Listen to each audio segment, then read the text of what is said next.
የዮሐንስ ራእይ። የዓለም ፍጻሜ ምን ይመስላል? በሰማያትስ ምን እየተከናወነ ነው? ዛሬ ለብዙዎች ግራ የሚያጋባ ለአንዳንዶች ደግሞ የተስፋ ምንጭ የሆነውንና በመጽሐፍ ቅዱስ የመጨረሻ ክፍል ላይ የሚገኘውን የዮሐንስ ራእይ መልእክት በሰማይ ምን እየተከናወነና የዓለም ፍጻሜ ብሎም የጌታችንና የመድኃኒታችን የኢየሱስ ክርስቶስ ዳግም መምጣት እንዲሁም የቤተ ክርስቲያን መጨረሻና ሌሎችም እጅግ አስደናቂ የሆኑ መንፈሳዊ ምስጢሮችን ያብራራል። የዮሐንስ ራእይ መልእክት በምስጢራዊ ምልክቶች ይታወቃል። ዛሬ የዚህን ድንቅ መጽሐፍ ታሪክ አብረን እንመለከታለን።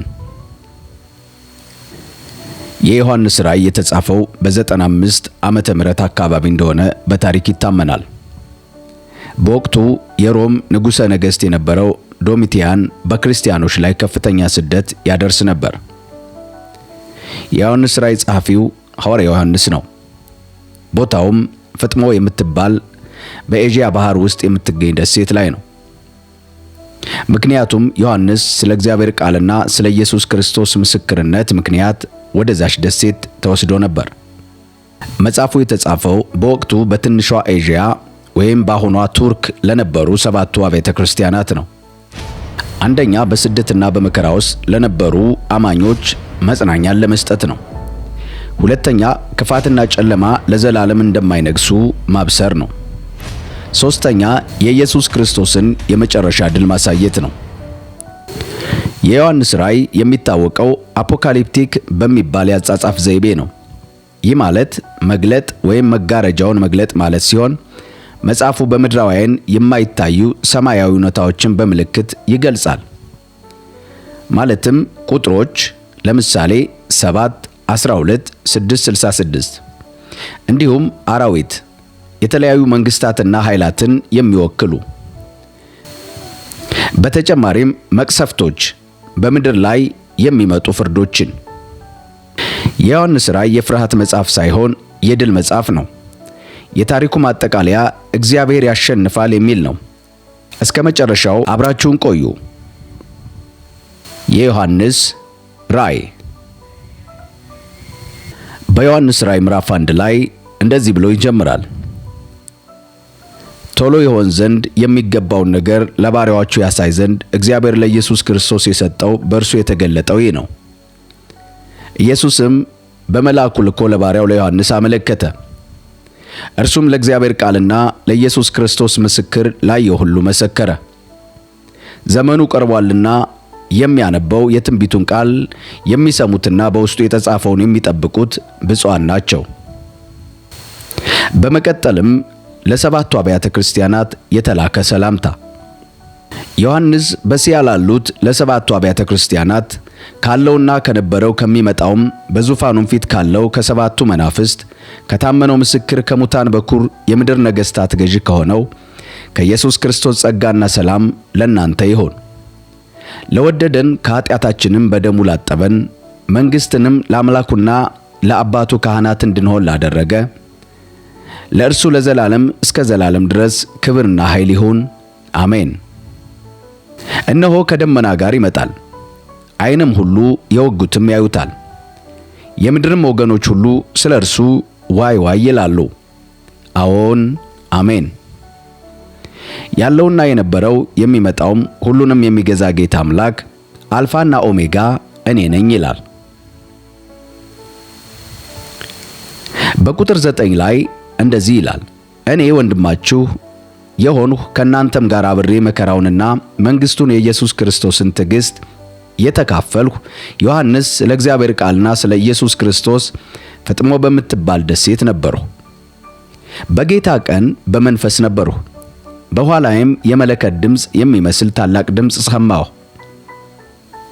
እንዲሁም የምታየውን በመጽሐፍ ጽፈህ ወደ ኤፌሶንና ወደ ሰርሜኔስ፣ ወደ ጴርጋሞን፣ ወደ ጥሪያዶስ፣ ወደ ሰርዴስ፣ ወደ ቲያጥሮንም፣ ወደ ሰርዴስም፣ ወደ ፊላዴልፊያም፣ ወደ ሎዶቅያም በእስያ ወዳሉት ወደ 7ቱ አብያተ ክርስቲያናት ላክ አለኝ።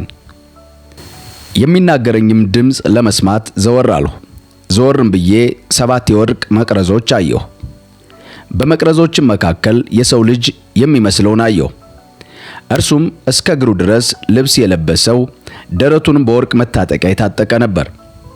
ራሱና የራሱ ጠጉርም እንደ ነጭ የበግ ጠጉር እንደ በረዶ ነጭ ነበሩ።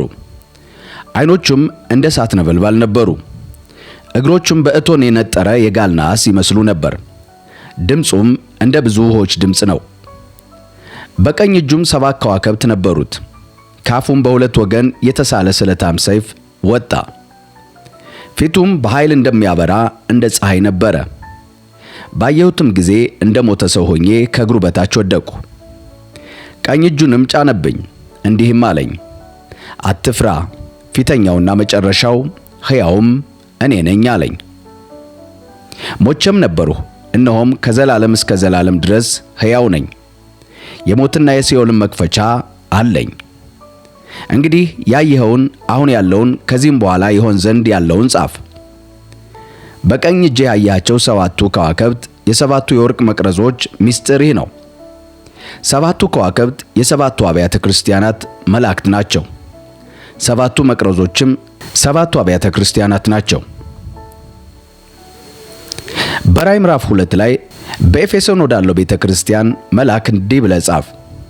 በቀኝ እጁ 7ቱን ከዋክብት የያዘው በ7 የወርቅ መቅረዞች መካከል የሚሄደው እንዲህ ይላል፣ ሥራህንና ድካምህን ትዕግሥትህንም አውቃለሁ። ክፉዎችንም ልትታገስ እንዳልቻልህ፣ እንዲሁም ሳይሆኑ ሐዋርያት ነን የሚሉትን መርምረህ ሐሰተኞች ሆነው እንዳገኛቸው አውቃለሁ። ታግሰህማል፣ ስለ ስሜም ብለህ ጸንተህ አልደከምህም። ዳሩ ግን የምነቅፍብህ ነገር አለኝ፣ የቀደመውን ፍቅርህን ትተሃልና። እንግዲህ ከወዴት እንደወደቅህ አስብ፣ ንስሐ ግባ፣ የቀደመውንም ሥራህን አድርግ፣ አለዚያ አመጣብሃለሁ። ንስሐ ባትገባ መቅረዝህን ከስፍራው እወስዳለሁ። ነገር ግን ይህ አለህ፣ እኔ ደግሞ የምጠላውን የኒቆላውያንን ሥራ ጠልተሃልና። መንፈስ ለአብያተ ክርስቲያናት የሚለውን ጆሮ ያለው ይስማ። ድል ለነሳው በእግዚአብሔር ገነት ካለው ከሕይወት ዛፍ እንዲበላ እሰጠዋለሁ። በመቀጠልም በሰርምኔስ ወዳለው ቤተ ክርስቲያን መልአክ እንዲህ ብለህ ጻፍ። ሞቶ የነበረው ሕያውም የሆነው ፊተኛና መጨረሻው እንዲህ ይላል፣ መከራህንና ድህነትህን አውቃለሁ፣ ነገር ግን ባለጠጋ ነህ። የሰይጣንም ማኅበር ናቸው እንጂ አይሁድ ሳይሆኑ አይሁድ ነን የሚሉ የሚሳደቡትን ስድብ አውቃለሁ። ልትቀበለው ያለህንም መከራ አትፍራ።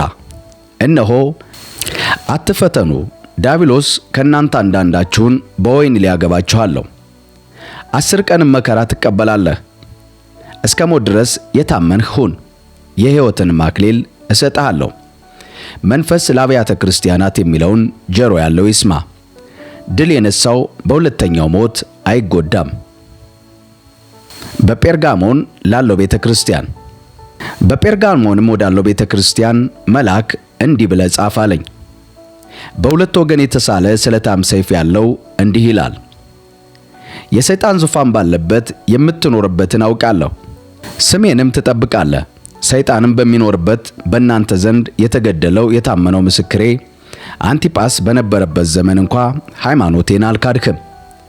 ዳሩ ግን ለጣዖት የታረደውን እንዲበሉና እንዲሴስኑ በእስራኤል ልጆች ፊት ማኅበር ማሰናከያ ሊያኖርባቸው ባላቅ ያስተማረውን የበዓልን ትምህርት የሚጠብቁ በዚያ ካንተ ጋር ስላሉ የምነቅፍብህ ጥቂት ነገር አለኝ። እንዲሁም የኒቆላውያንን ትምህርት እንደዚሁም የሚጠብቁ ሰዎች ካንተ ጋር ደግሞ አሉ። እንግዲህ ንስሐ ግባ፣ አለዛ ፈጥኜ እመጣብሃለሁ፣ በአፌም ሰይፍ እዋጋቸዋለሁ። መንፈስ ለአብያተ ክርስቲያናት የሚለውን ጆሮ ያለው ይስማ። ድል ለነሳው ከተሰወረ መና እሰጠዋለሁ፣ ነጭ ድንጋይንም እሰጠዋለሁ። በድንጋዩም ላይ ከተቀረጸው በቀር አንድስ እንኳ የማያውቀው የሌላ አዲስ ስም ተጽፎበታል። በትያጥሮን ላለው ቤተ ክርስቲያን። በትያጥሮንም ወዳለው ቤተ ክርስቲያን መልአክ እንዲህ ብለህ ጻፍ።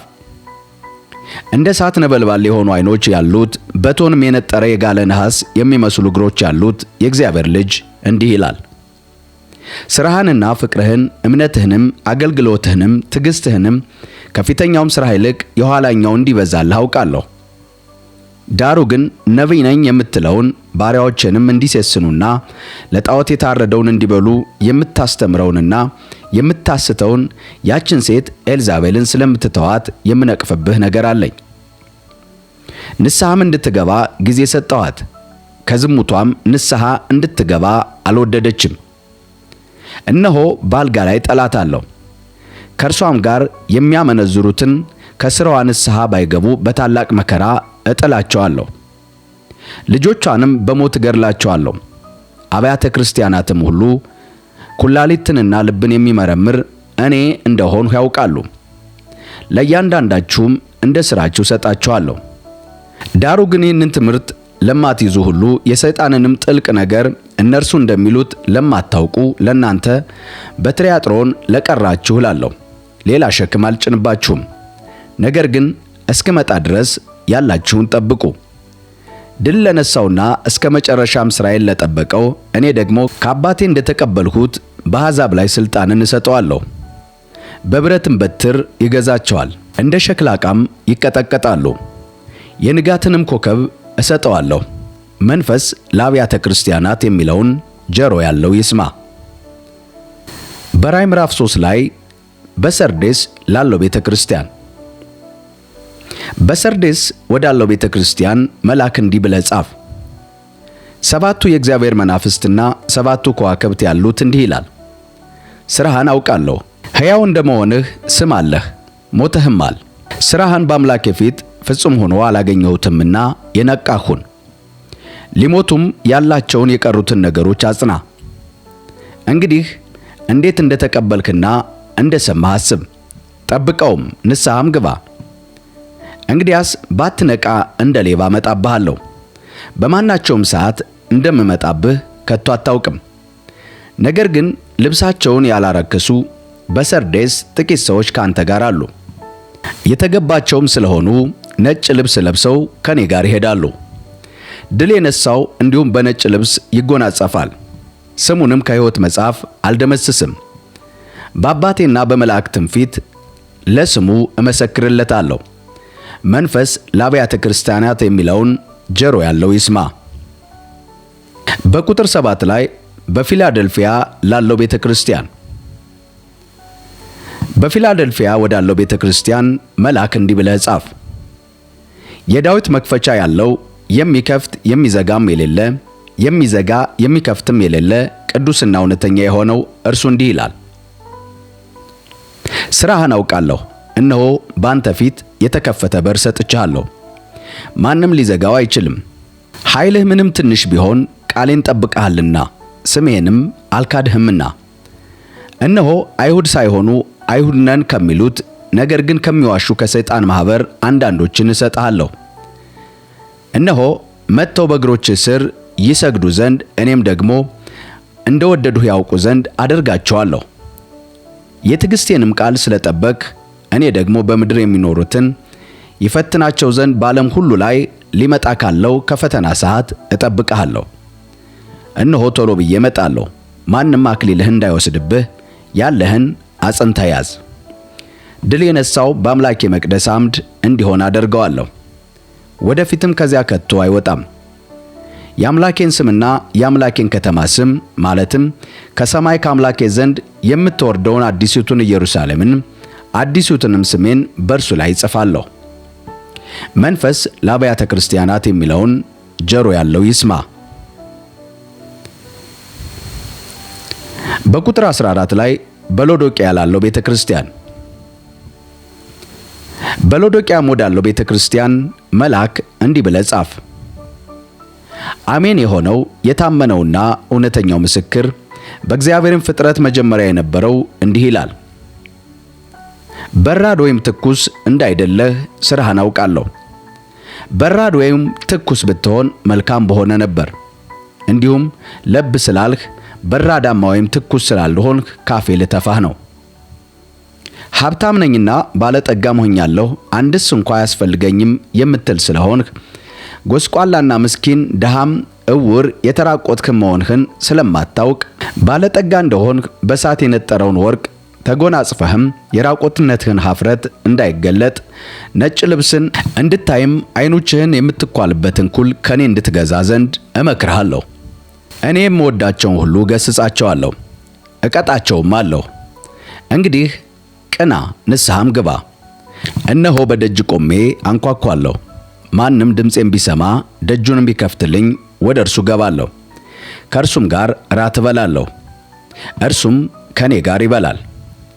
እኔ ደግሞ ድል እንደነሳሁ ከአባቴ ጋር በዙፋን ላይ እንደተቀመጥኩ ድል ለነሳው ከኔ ጋር በዙፋኔ ላይ ይቀመጥ ዘንድ እሰጠዋለሁ። መንፈስ ለአብያተ ክርስቲያናት የሚለውን ጆሮ ያለው ይስማ። በራእይ ምዕራፍ 4 ላይ ዮሐንስ አንድ አስደናቂ ነገር ይነግረናል። እርሱም የእግዚአብሔር ዙፋንና በሰማያዊ የአምልኮ ሥነ ሥርዓት።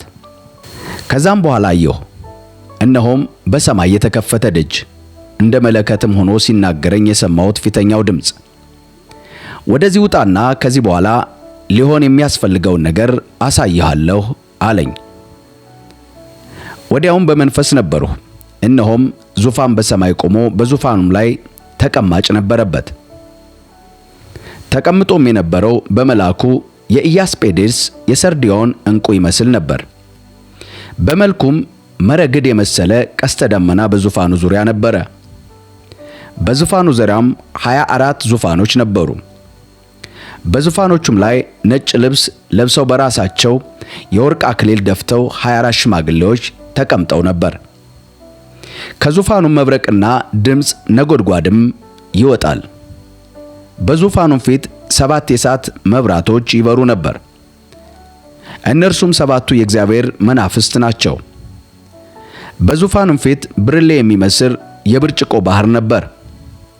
በዙፋኑም መካከል በዙፋኑም ዙሪያ በፊትና በኋላ ዓይኖች የሞሏቸው 4 እንስሶች ነበሩ። ፊተኛውም እንስሳ አንበሳን ይመስላል፣ ሁለተኛውም እንስሳ ጥጃን ይመስላል፣ ሦስተኛውም እንስሳ እንደ ሰው ፊት ነበረው፣ አራተኛውም እንስሳ የሚበር ንስር ይመስላል። አራቱም እንስሶች እያንዳንዳቸው 6 ክንፍ አሏቸው። በዙሪያቸውና በውስጣቸው ዓይኖች ሞልተውባቸዋል። ቅዱስ ቅዱስ ቅዱስ የነበረና ያለ የሚመጣውም ሁሉን የሚገዛ ጌታ አምላክ እያሉ ቀንና ሌሊት አያርፉም። እንስሶቹም በዙፋኑ ላይ ለተቀመጠው ከዘላለም እስከ ዘላለም በሕይወት ለሚኖረው ለእርሱ ክብርና ውዳሴ ምስጋናም በሰጡ ጊዜ 24ቱ ሽማግሌዎች በዙፋኑ ላይ በተቀመጠው ፊት ወድቀው ከዘላለም እስከ ዘላለም በሕይወት ለሚኖረው እየሰገዱ ጌታችንና አምላካችን ሆይ አንተ ሁሉን ፈጥረሃልና ስለ ፈቃድህም ሆነዋልና ተፈጥረውማልና ክብር፣ ውዳሴ፣ ኃይልም ልትቀበል ይገባሃል እያሉ በዙፋኑ ፊት አክሊላቸውን ያኖራሉ። ዮሐንስ በራእይ ምዕራፍ 5 ላይ ጥቅልል መጽሐፍና በጉ በማለት እንደዚህ ያየውን ይነግረናል። በዙፋኑ ላይ በተቀመጠው በቀኝ እጁ ላይ በውስጥና በኋላ የተጻፈ በ7 ማኅተም የተዘጋ መጽሐፍ አየሁ። ብርቱም መልአክ መጽሐፉን ይዘረጋ ዘንድ ማኅተሞቹንም ይፈታ ዘንድ የሚገባው ማን ነው ብሎ በታላቅ ድምፅ ሲያውጅ አየሁ። በሰማይም ቢሆን በምድርም ላይ ቢሆን ከምድር በታችም ቢሆን መጽሐፉን ሊዘረጋ ወይም ሊመለከተው ማንም አልተቻለውም። መጽሐፉን ሊዘረጋ ወይም ሊመለከት የሚገባው ማንም ስላልተገኘ እጅግ አለቀስኩ ይላል ዮሐንስ። ከሽማግሌዎችም አንዱ አታልቅስ፣ እነሆ ከይሁዳ ነገድ የሆነው አንበሳ እርሱም የዳዊት ሥር መጽሐፉን ይዘረጋ ዘንድ 7ቱንም ማኅተም ይፈታ ዘንድ ድል ነስቶአል አለኝ። መጽሐፉንና በአራቱም እንስሶች መካከል በሽማግሌዎችም መካከል እንደ ታረደ በግ ቆሞ አየሁ። 7 ቀንዶችና 7 ዓይኖች ነበሩት። እነርሱም ወደ ምድር ሁሉ የተላኩ የእግዚአብሔር መናፍስት ናቸው። መጥቶም በዙፋኑ ላይ ከተቀመጠ ከዚያ ከቀኝ እጁ መጽሐፉን ወሰደ። መጽሐፉንም በወሰደ ጊዜ 4ቱ እንስሶችና 24ቱ ሽማግሌዎች በበጉ ፊት ወደቁ። እያንዳንዳቸውም በገናንና የቅዱሳንን ጸሎት የሆነውን ዕጣን የሞላበትን የወርቅ መቅረዝ ያዙ። መጽሐፉንም ትወስድ ዘንድ ማኅተሞችንም ትፈታ ዘንድ ይገባሃል፣ ታርደሃልና በደምህም ለእግዚአብሔር ከነገድ ሁሉ ከቋንቋም ሁሉ ከወገንም ሁሉ ከአሕዛብም ሁሉ ሰዎችን ዋጅተህ ለአምላካችን መንግሥትና ካህናት የሆኑ ዘንድ አድርገሃቸዋል። በምድርም ላይ ይነግሣሉ እያሉ አዲስ ቅኔ ይዘምራሉ። አየሁም፣ በዙፋኑም በእንስሶቹም በሽማግሌዎቹም ዙሪያ የብዙ መላእክት ድምፅ ሰማሁ። ቁጥራቸውም አእላፋት ጊዜ አእላፋትና ሺህ ጊዜ ሺህ ነበር። በታላቅ ድምፅም አሉ፣ የታረደው በግ ኃይልና ባለጠግነት፣ ጥበብም፣ ብርታትም፣ ክብርም፣ ምስጋናም፣ በረከትም ሊቀበል ይገባዋል።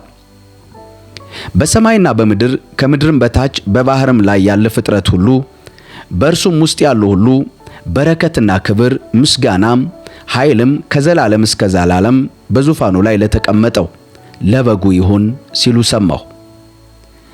አራቱም እንስሶች አሜን አሉ። ሽማግሌዎቹም ወድቀው ሰገዱ። በራእይ ምዕራፍ 6 ላይ የሰባቱ ማኅተሞችን መከፈት ዮሐንስ እንደዚህ ይነግረናል። በጉም ከሰባቱ ማኅተም አንዱን በፈታ ጊዜ አየሁ። ከአራቱም እንስሶች አንዱ ነጎድጓድ በሚመስል ድምፅ መጥተህ እይ ሲል ሰማሁ። አየሁም፣ እነሆ በአምባ ላይ ፈረስ ወጣ። በእርሱም ላይ የተቀመጠው ቀስት ነበረው፣ አክሊልም ተሰጠው። ድልም እየነሳ ወጣ ድል ለመንሳት። ሁለተኛውም ማኅተም በተፈታ ጊዜ ሁለተኛውን እንስሳ መጥተህ ሲል ሰማሁ። ሌላም ዳማ ፈረስ ወጣ። በእርሱም ላይ ለተቀመጠው ሰላምን ከምድር ይወስድ ዘንድ ሰዎችም እርስ በርሳቸው እንዲተራረዱ ሥልጣን ተሰጠው። ታላቅም ሰይፍ ተሰጠው። ሦስተኛውም ማኅተም በተፈታ ጊዜ ሦስተኛው እንስሳ መጥተህ ሲል ሰማሁ።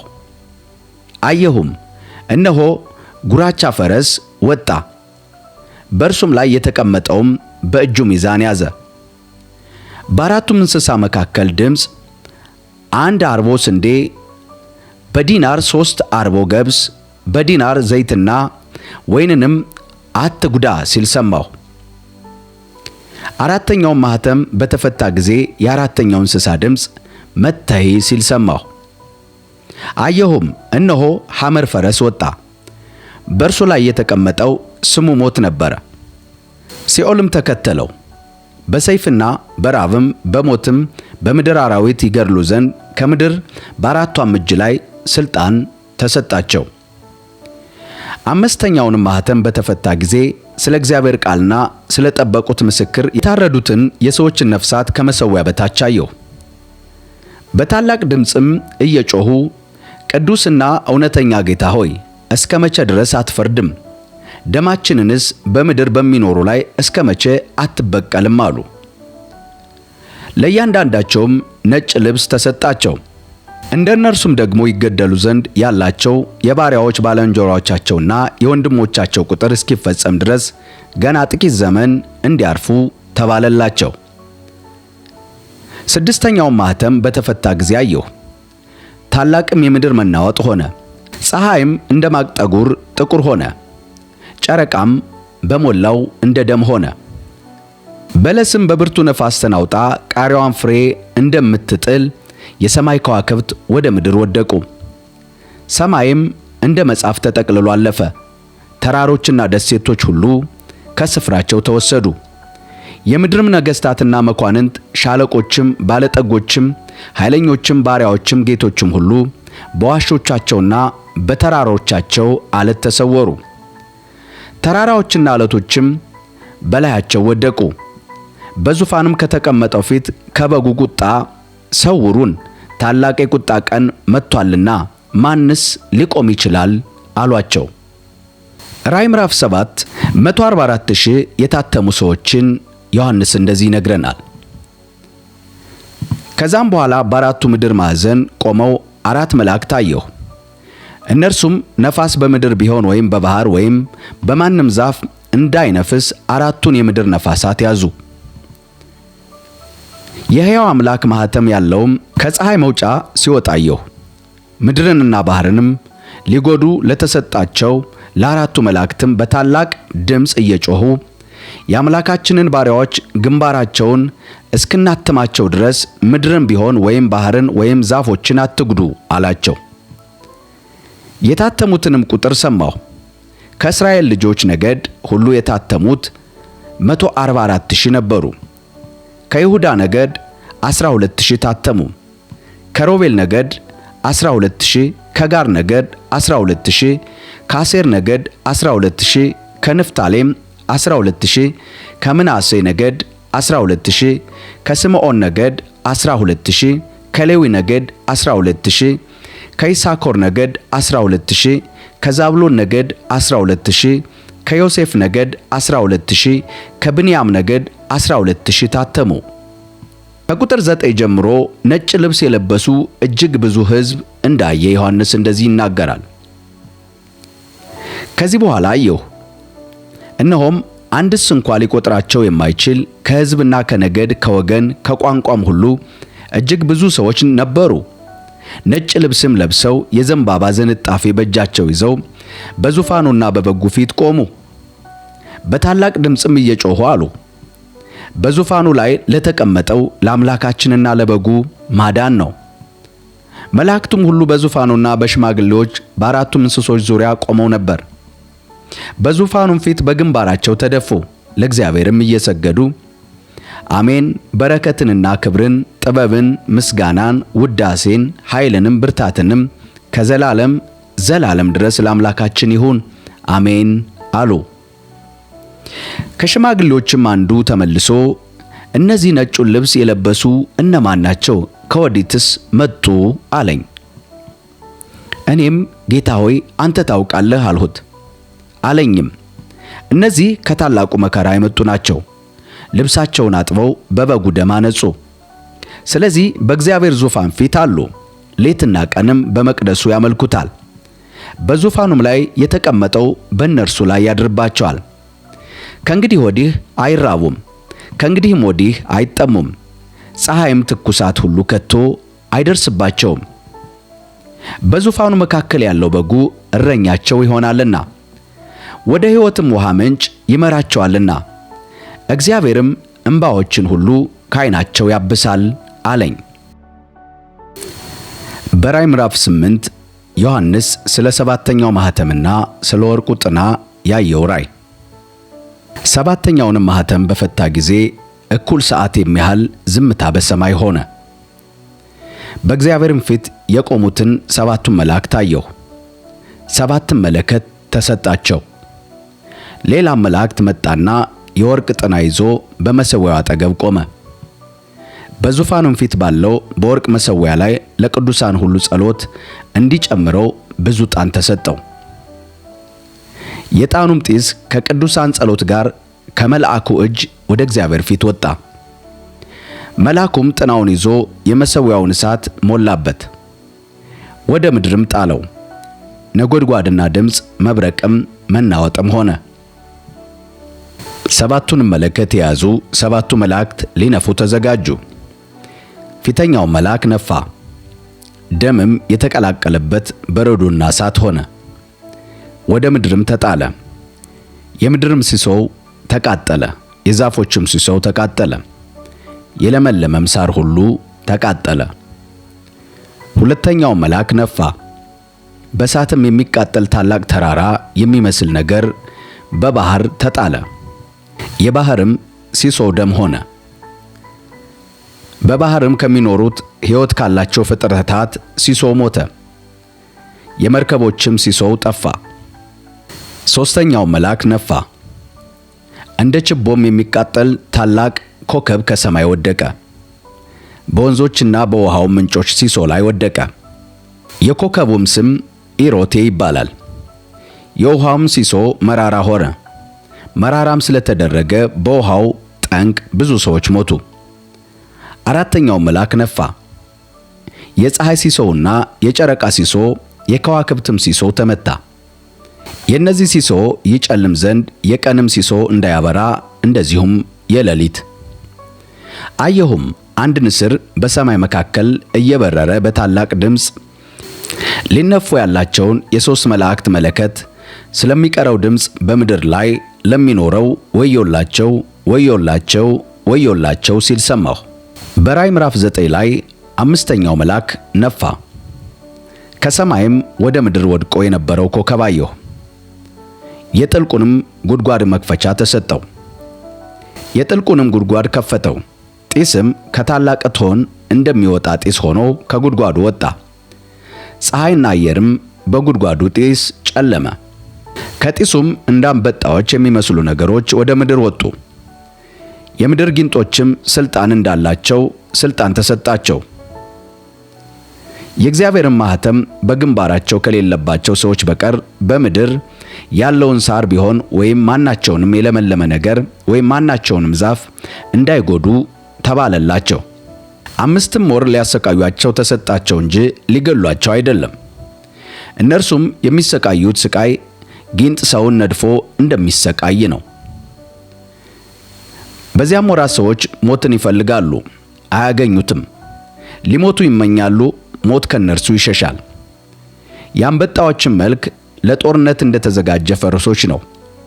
በራሳቸውም ላይ ወርቅ እንደሚመስል አክሊሎች ነበሩባቸው። ፊታቸውም እንደ ሰው ፊት ነበሩ። የሴቶችን ጠጉር የሚመስል ጠጉር ነበራቸው። ጥርሳቸውም እንደ አንበሳ ጥርስ ነበረ።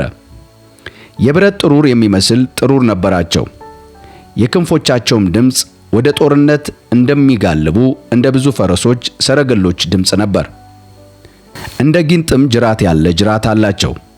በጅራታቸውም መውጊያ አለ። ሰዎችንም 5 ወር እንዲጎዱ ሥልጣን አላቸው። በእነርሱም ላይ ንጉሥ አላቸው። እርሱም የጥልቅ መልአክ ነው። ስሙም በዕብራይስጥ አብዶን፣ በግሪክ አጵሊዮን ይባላል። ፊተኛው ወዮ አልፏል፣ እነሆ ከዚህ በኋላ ገና 2 ወዮ ይመጣል አለኝ። 6ኛው መልአክ ነፋ። በእግዚአብሔርም ፊት ካለው በወርቅ ከተሠራው መሠዊያ ቀንዶች አንዱን ድምፅ ሰማሁ። መለከትም ያለውን 6ኛው መልአክ በታላቁ ወንዝ በኤፍራጥስ የታሰሩትን 4ቱን መላእክት ፍታቸው አለው። የሰዎችንም ሲሶ እንዲገድሉ ለሰዓቱና ለቀኑ ለወሩም ለዓመቱም ተዘጋጅተው የነበሩ 4ቱ መላእክት ተፈቱ።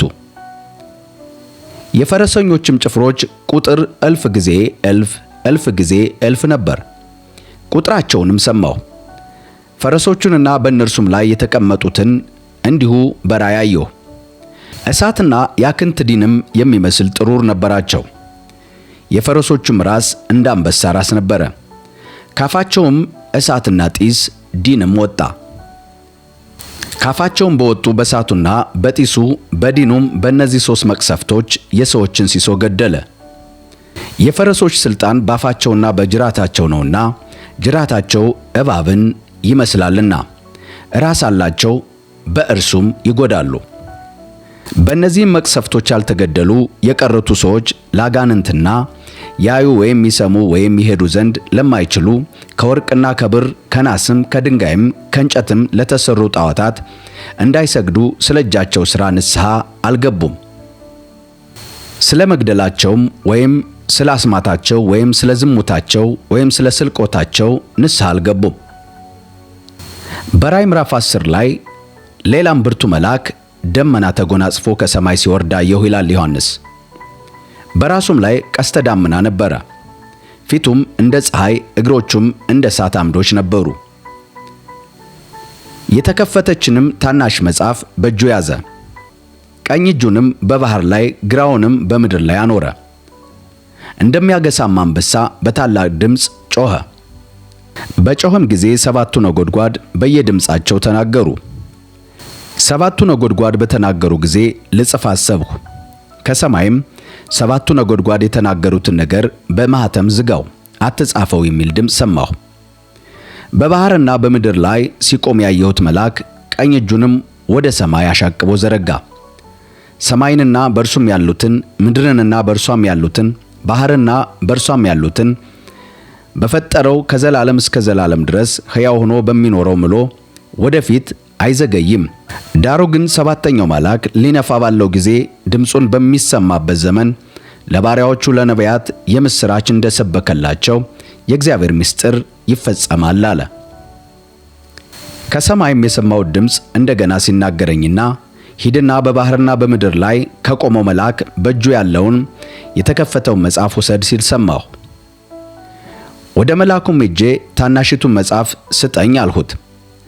እርሱም ውሰድና ብላት፣ ሆድህንም መራራ ታደርገዋለች፣ ባፍህ ግን እንደ ማር ትጣፍጣለች አለኝ። ከመልአኩም እጅ ታናሺቱን መጽሐፍ ወስጄ በላኋት፣ ባፌም እንደ ማር ጣፈጠችኝ። ከበላኋት በኋላ ሆዴ መራራ ሆነ። በብዙ ወገኖችና በአሕዛብ በቋንቋዎችም በነገሥታትም ላይ እንደገና ትንቢት ትናገር ዘንድ ይገባሃል ተባለልኝ። በዮሐንስ ራእይ ምዕራፍ 11 ስለ ሁለቱ ምስክሮች እንደዚህ እናገኛለን።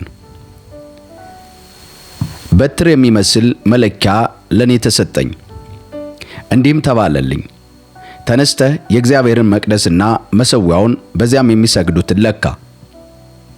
በመቅደሱም ውጭ ያለው ቀድሞ ለአሕዛብ ተሰጥቷልና ተወው አትለካው። እነርሱም 42 ወር የተቀደሰችውን ከተማ ይረግጧታል። ለሁለቱም ምስክሮቼ ማቅ ለብሰው 1260 ቀን ትንቢት ሊናገሩ እሰጣለሁ። እነዚህ በምድር ጌታ ፊት የሚቆሙ ሁለቱ ወይራዎችና ሁለቱ መቅረዞች ናቸው። ማንንም ሊጎዳቸው ቢወድ እሳት ከአፋቸው ይወጣል፣ ጠላቶቻቸውንም ይበላል። ማንም ሊጎዳቸው ቢወድ እንደዚሁ ሊገደል ይገባዋል። እነዚህ ትንቢት ከሚናገሩበት ወራት ዝናብ እንዳይዘንብ ሰማይም ሊዘጉ ሥልጣን አላቸው። ውሃውንም ወደ ደም ሊለውጡ በሚፈልጉበትም ጊዜ ሁሉ በመቅሰፍት ሁሉ ምድርን ሊመቱ ሥልጣን አላቸው።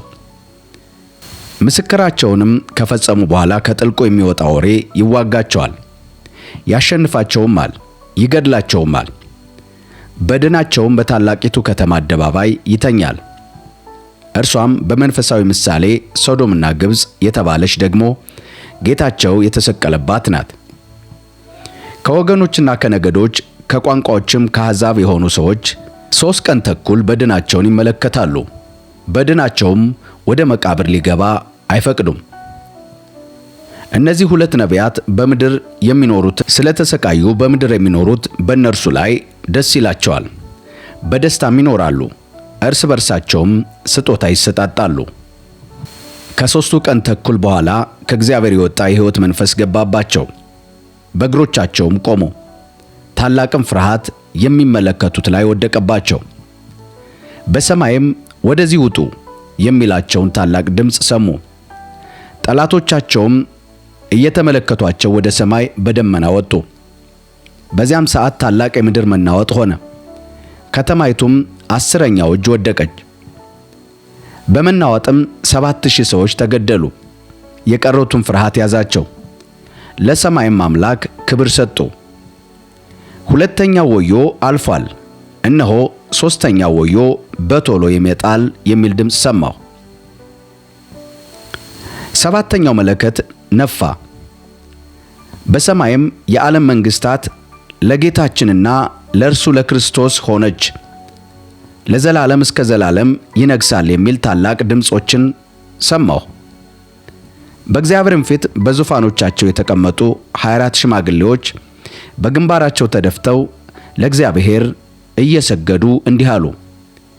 ያለህና የነበርህ ሁሉን የምትገዛ ጌታ እግዚአብሔር ሆይ፣ ትልቁን ኃይልህን ስለያዝክ ስለነገሥክም እናመሰግንሃለን ይሉ ነበር። አሕዛብም ተቆጡ፣ ቁጣህም ወጣ፣ በሙታንም ትፈርድ ዘንድ ዘመን መጣ። ለባሪያዎችህም ለነቢያትና ለቅዱሳን ስምህንም ለሚፈሩ ለታናናሾችና ለታላላቆች ዋጋቸውን ትሰጥ ዘንድ የሚያጠፉትን ታጠፋ ዘንድ ዘመን መጣ። በሰማይም ያለ የእግዚአብሔር መቅደስ ተከፈተ። የኪዳኑም ታቦት በመቅደሱ ታየ። መብረቅንና ድምፅ ነጎድጓድንም የምድር መናወጥም ታላቅ በረዶም ሆነ። በዮሐንስ ራእይ ምዕራፍ 12 ሴቲቱና ዘንዶ። ታላቅ ምልክትም በሰማይ ታየ። ፀሐይን ተጎናጽፋ ጨረቃ ከእግሮቿ በታች ያላት በራሷም ላይ 12 ከዋክብት አክሊል ያላት አንድ ሴት ነበረች።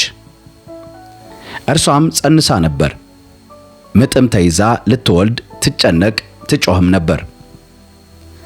ሌላ ምልክት በሰማይ ታየ። እነሆም ታላቅ ቀይ ዘንዶ 7 ራሶች 10 ቀንዶችም ነበሩት። በራሶቹም ላይ 7 ዘውዶች ነበሩ። ጅራቱም የሰማይ ከዋክብትን ሲሶውን እየሳበ ወደ ታች ጣላቸው። ዘንዶም ሴቲቱን በወለደች ጊዜ ሕፃኗን እንዲበላ ልትወልድ ባለች ሴት ፊት ቆመ። አሕዛብንም ሁሉ በብረት በትር ይገዛቸው ዘንድ ያለውን ወንድ ልጅ ወለደች። ልጇም ወደ እግዚአብሔርና ወደ ዙፋኑ ተነጠቀ። ሴቲቱም 1260 ቀን በዚያ እንዲመግቧት በእግዚአብሔር ተዘጋጅቶላት ወደ ነበረው ስፍራ ወደ በረሃ ሸሸች። በሰማይም ሰልፍ ሆነ። ሚካኤልና መላእክቱ ዘንዶውን ተዋጉ። ዘንዶም ከመላእክቱ ጋር ተዋጋቸው፣ አልቻላቸውም። ከዛም ወዲያ በሰማይ ስፍራ አልተገኘላቸውም። ዓለሙንም ሁሉ የሚያስተው ዲያብሎስና ሰይጣን የሚባለው ታላቁ ዘንዶ እርሱም የቀደመው እባብ ተጣለ፣ ወደ ምድር ተጣለ። መላእክቱም ከእርሱ ጋር ተጣሉ። ታላቅም ድምፅ በሰማይ ሰማሁ እንዲህ ሲል፣ አሁን የአምላካችን ማዳንና ኃይል መንግሥትም የክርስቶስም ሥልጣን ሆነ። ቀንና ሌሊት በአምላካችን ፊት የሚከሳቸው የወንድሞች ከሳሽ ተጥሏልና። እነርሱም ከበጉ ደም የተነሳ ከምስክርነታቸውም ቃል የተነሳ ድል ነሱት፣ ነፍሳቸውንም እስከ ሞት ድረስ አልወደዱም። ስለዚህ በሰማይና በውስጡ የምታድሩ ሆይ ደስ ይበላችሁ፣ ለምድርና ለባሕር ወዮላቸው። ዲያብሎስ ጥቂት ዘመን እንዳለው አውቆ በታላቅ ቁጣ ወደ እናንተ ወርዷልና። ዘንዶም ወደ ምድር እንደተጣለ ባየ ጊዜ ወንድ ልጅ የወለደችውን ሴት አሳደዳት። ከእባቡም ፊት ርቃ 1 ዘመን ዘመናትም የዘመን እኩሌታ ወደምትመገብበት ወደ ስፍራዋ ወደ በረሃ እንድትበር ለሴቲቱ 2 የታላቅ የንስር ክንፎች ተሰጣት። እባቡም ሴቲቱ በወንዝ እንድትወሰድ ሊያደርግ ወንዝ የሚያህል ውሃ ከአፉ በስተኋላዋ አፈሰሰ። ምድሪቱም ሴቲቱን ረዳቻት። ምድሪቱም አፏን ከፍታ ዘንዶውን ከአፉ የፈሰሰውን ውሃ ዋጠችው። ዘንዶውም በሴቲቱ ላይ ተቆጥቶ የእግዚአብሔርን ትእዛዝ የሚጠብቁትን የኢየሱስ ምስክር ያላቸውን ከዘሯ የቀሩትን ሊዋጋ ሄደ። በባሕርም አሸዋ ላይ ቆመ። በዮሐንስ ራእይ ምዕራፍ 13 ከባሕር የወጣው አውሬ። አንድም አውሬ ከባሕር ሲወጣ አየሁ። 10 ቀንዶችና 7 ራሶች ነበሩት። በቀንዶቹም ላይ 10 ዘውዶች፣ በራሶቹም ላይ የስድብ ስም ነበረ። ያየሁትም አውሬ ነብር ይመስል ነበር። እግሮቹም እንደ ድብ እግሮች፣ አፉም እንደ አንበሳ አፍ ነበር። ዘንዶም ኃይልና ሥልጣን ትልቅም ሥልጣን ሰጠው። ከራሶቹም ለሞት እንደታረደ ሆኖ አንዱን አየሁ። ለሞቱ የሆነው ቁስል ተፈወሰ። ምድርም ሁሉ አውሬውን እየተከተለች ተደነቀች። ለዘንዶም ሰገዱለት፣ ለአውሬውም ሥልጣንን ሰጥቶታልና። ለአውሬውም አውሬውን ማን ይመስለዋል? እርሱንስ ሊዋጋ ማን ይችላል? እያሉ ሰገዱለት። ታላቅም ነገርና ስድብ የሚናገርበት አፍ ተሰጠው። 42 ወርም እንዲሠራ ሥልጣን ተሰጠው። እግዚአብሔርንም ለመሳደብ ስሙንና ማደሪያውን በማደሪያውም የሚያድርበትን ሊሳደብ አፉን ከፈተ። ቅዱሳንንም ይዋጋ ዘንድ ድልም ያደርጋቸው ዘንድ ተሰጠው። በነገድና በወንጌል በቋንቋና በሕዝብ ሁሉ ላይ ሥልጣን ተሰጠው። ከዓለምም ፍጥረት ጀምሮ በታረደው በግ የሕይወት መጽሐፍ ስሞቻቸው ያልተጻፉ በምድር የሚኖሩ ሁሉ ይሰግዱለታል። ጆሮ ያለው ቢኖር ይስማ። ይማረክ ዘንድ ያለው ማንም ቢኖር ወደ ምርኮ ይሄዳል። በሰይፍ የሚገደል ማንም ቢኖር ራሱ በሰይፍ እንዲገደል ይገባዋል። የቅዱሳን ትዕግስትና እምነት በዚህ ነው። ቁጥር 11 ጀምሮ ከምድር የወጣ ሌላ አውሬ። ሌላም አውሬ ከምድር ሲወጣ አየሁ ይላል ዮሐንስ። የበግ ቀንዶችም የሚመስሉ 2 ቀንዶች ነበሩት፣ እንደ ዘንዶም ይናገር ነበር። በፊተኛውም አውሬ ሥልጣን በእርሱ ፊት ሁሉ ያደርጋል። ለሞቱ የሆነውም ቁስል ተፈወሰ። ለፊተኛው አውሬ ምድርና በእርሱ የሚኖሩ እንዲሰግዱለት ያደርጋል። እሳትን እንኳ ከሰማይ ወደ ምድር በሰው ፊት እስከሚያወርድ ድረስ ታላላቆችን ምልክቶችን ያደርጋል። በአውሬውም ፊት ያደርግ ዘንድ ከተሰጡት ምልክቶች የተነሳ በምድር የሚኖሩት ያስታቸዋል። የሰይፍም ቁስል ለነበረውና በሕይወት ለኖረው ለአውሬው ምስል እንዲያደርጉ በምድር የሚኖሩትን ይናገራል። የአውሬውን ምስል ሊናገር እንኳ ለአውሬው ምስል የማይሰግዱለትን ሁሉ ሊያስገድላቸው ለአውሬው ምስል ትንፋሽ እንዲሰጠው ተሰጠው። ታናናሾችና ታላላቆችም፣ ባለጠጎችና ድሆችም፣ ጌቶችና ባሪያዎችም ሁሉ በቀኝ እጃቸው ወይም በግንባራቸው ምልክቱን እንዲቀበሉ የአውሬውን ስም ወይም የስሙን ቁጥር ያለውን ምልክት የሌለበት ማንም ሊገዛ ወይም ሊሸጥ እንዳይችል ያደርጋል። ጥበብ በዚህ አለ። አእምሮ ያለው የአውሬውን ቁጥር ይቁጠረው ይላል ዮሐንስ። ቁጥሩም የሰው ቁጥር ነውና ቁጥሩም 666 ነው። በራዕይ ምዕራፍ 14 በጉና 144,000 ሰዎች አየሁም ይላል ዮሐንስ። እነሆም በጉ በጽዮን ተራራ ቆሞ ነበር። ከእርሱም ጋር ስሙና የአባቱ ስም በግንባራቸው የተጻፈላቸው 144,000 ነበሩ። እንደ ብዙ ውሃም ድምፅና እንደ ታላቅ ነጎድጓድ ድምፅ ያለ ከሰማይ ድምፅ ሰማሁ። ደርዳሪዎችም በበገና እንዲደረድሩ ያለ ድምፅ ሰማሁ። በዙፋኑም ፊት በአራት እንስሶችና በሽማግሌዎች ፊት አዲስ ቅኔ ዘመሩ። ከምድርም ከተዋጁት ከ144,000 በቀር ያንን ቅኔ ሊዘምር የሚችል ማንም አልነበረም። ከሴቶች ጋር ያልረከሱ እነዚህ ናቸው፣ ድንግሎች ናቸውና። በጉ ወደሚሄድበት የሚከተሉት እነዚህ ናቸው። ለእግዚአብሔርና ለበጉ በኩራት እንዲሆን ከሰዎች የተዋጁ እነዚህ ናቸው። ባፋቸውም ውሸት አልተገኘም፣ ነውርም የለባቸውም። በምድር ለሚኖሩ ለአሕዛብ፣ ለነገር፣ ለቋንቋም፣ ለወገን ሁሉ ይሰበክ ዘንድ የዘላለም ወንጌል ያለው ሌላ መልአክ ከሰማይ መካከል ሲበር አየሁ ይላል ዮሐንስ። በታላቅ ድምፅም የፍርዱ ሰዓት ደርሷልና እግዚአብሔርን ፍሩ፣ ክብርንም ስጡት፣ ሰማይና ምድር ባሕርም የውሃውን ምንጮች ለሠራው ስገዱለት አለ። ሌላኛው መልአክ የአሕዛብን ሁሉ የዝሙቷን ቁጣ ወይን ጠጅ ያጠጣት ታላቂቱ ባቢሎን ወደቀች ወደቀች እያለ ተከተለው።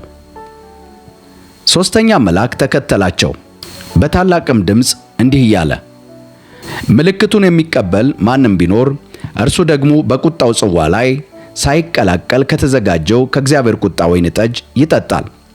በቅዱሳን መላእክትና በበጉ ፊት በእሳትና በዲን ይሰቃያል። የስቃያቸውም ጢስ ለዘላለም እስከ ዘላለም ድረስ ይወጣል። ለአውሬውና ለምስሉ የሚሰግዱ የስሙንም ምልክት የሚቀበሉ ሁሉ ቀንና ሌሊት እረፍት የላቸውም። የእግዚአብሔርን ትእዛዝ የሚጠብቁ ኢየሱስንም በማመን የሚጸኑ ቅዱሳን ትዕግሥታቸው በዚህ ነው። ከሰማይም ከእንግዲህ ወዲህ በጌታ የሚሞቱ ሙታን ብፁዓን ናቸው። መንፈስም አዎን ከድካማቸው ያርፉ ዘንድ ሥራቸውም ይከተላቸዋል ይላል ብለህ ጻፍ የሚል ድምፅ ሰማሁ። አየሁም፣ እነሆ ነጭ ደመና፣ በደመናውም ላይ የሰው ልጅ የሚመስል ተቀምጧል። በራሱም ላይ የወርቅ አክሊል፣ በእጁም ስለታም ማጭድ ነበረው። ሌላ መላእክትም ከመቅደስ ወጥቶ በደመናው ላይ ለተቀመጠው የማጨድ ሰዓት ስለደረሰ ማጭድህን ስደድና እጨድ፣ የምድሪቱ መከር ጠውልጓልና ብሎ በታላቅ ድምፅ ጮኸ። በደመናውም ላይ የተቀመጠው ማጭዱን ወደ ምድር ጣለው፣ ምድር ታጨደች። ሌላ መላእክትም በሰማይ ካለው መቅደስ ወጣ፣ እርሱም ደግሞ ስለታም ማጭድ ነበረው። በእሳትም ላይ ሥልጣን ያለው ሌላ መልአክ ከመሠዊያው ወጥቶ ስለታም ማጭድ ያለውን ዘለላዎቹ ፈጽመው በስለዋልና ስለታሙን ማጭድህን ስደድና በምድር ያለውን የወይን ዛፍ ዘለላዎች ቁረጥ ብሎ በታላቅ ድምፅ ጠራ። መልአኩም ማጭዱን ወደ ምድር ጣለው፣ በምድርም ካለው ከወይን ዛፍ ቆርጦ ወደ ታላቁ ወደ እግዚአብሔር ቁጣ መጥመቂያ ጣለ። የወይኑም መጥመቂያ ከከተማዎች ተረገጠ፣ እስከ ፈረሶች ልጓምም የሚደርስ ደም ርቀቱ 1600 ምዕራፍ ሆኖ ከመጥመቂያው ወጣ።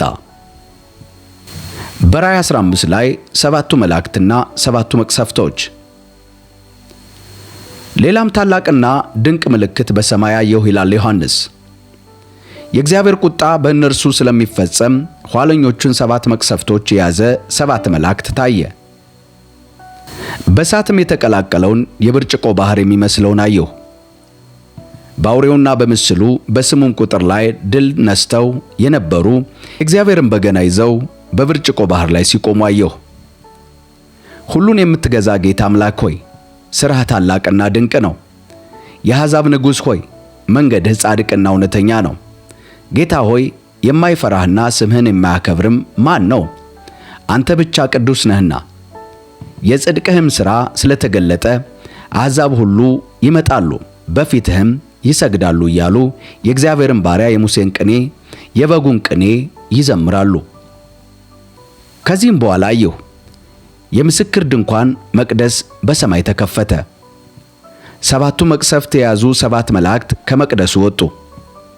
ከተልባ እግርም የተሠራ ጥሩ የጌጥ ልብስ ለበሱ፣ ደረታቸውንም በወርቅ መታጠቂያ ታጠቁ። ከአራቱም እንስሶች አንዱ ከዘላለም እስከ ዘላለም ድረስ የሚኖረው የእግዚአብሔር ቁጣ የሞላባቸውን ሰባት የወርቅ ጽዋዎች ለሰባቱ መላእክት ሰጣቸው። ከእግዚአብሔርም ክብርና ከኃይሉ ጢስ በመቅደሱ ተሞላ። የሰባቱ መላእክትም ሰባቱ መቅሰፍት እስከሚፈጸም ድረስ አንድስ እንኳ ወደ መቅደሱ ይገቡ ዘንድ አልቻሉም። በራእይ ምዕራፍ 16 ሰባቱ የእግዚአብሔርን ቁጣ የያዙ ጽዋዎች። ለሰባቱ መላእክት ሄዳችሁ የእግዚአብሔርን ቁጣ ጽዋዎች በምድር ውስጥ አፍስሱ የሚል ታላቅ ድምፅ ከመቅደሱ ሰማሁ ይላል ዮሐንስ። ፊተኛውም ሄዶ ጽዋውን በምድር ውስጥ አፈሰሰ።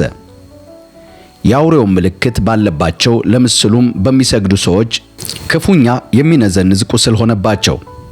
ሁለተኛውም ጽዋውም በባህር ውስጥ አፈሰሰ፣ እንደ ሞተ ሰው ደምም ሆነ። በባህር ከሚኖሩት ሕይወት ያለ ነፍስ ሁሉ ሞተ።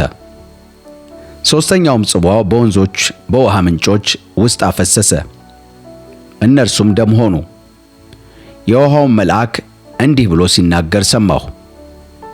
ያለህና የነበርህ ጌታ ሆይ ቅዱስ ሆይ እንዲህ ስለፈረድህ ጻድቅ ነህ።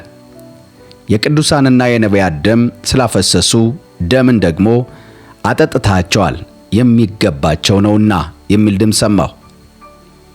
ከመሠዊያውም እንዲህ ብሎ ሲናገር ሰማሁ።